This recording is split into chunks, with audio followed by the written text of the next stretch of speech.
year was 1605. James I was King of England, and he was a Protestant.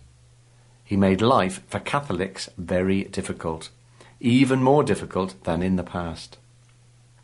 One day, a group of 13 English Catholics decided enough was enough. They wanted a new king or queen, and this time a Catholic one.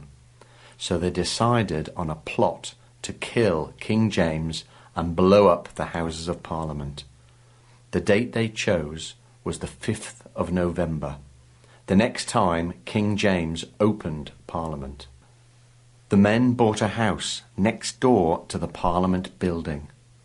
This house had a cellar that went under the Parliament building. They decided to fill the cellar with enough gunpowder for a huge explosion to blow up the building and the king. One man was given the job of lighting the gunpowder. His name was Guy Fawkes. However, on the morning of the 5th of November, soldiers discovered Guy hiding in the cellar with 36 barrels of gunpowder. He was arrested, tortured, and killed. All 13 men were found and killed. The gunpowder plot was a failure.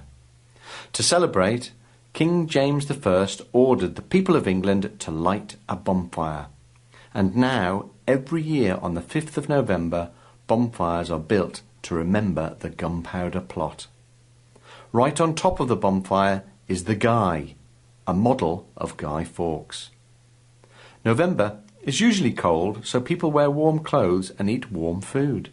Potatoes, sausages and soup. Not forgetting the fireworks, of course. There is always fireworks.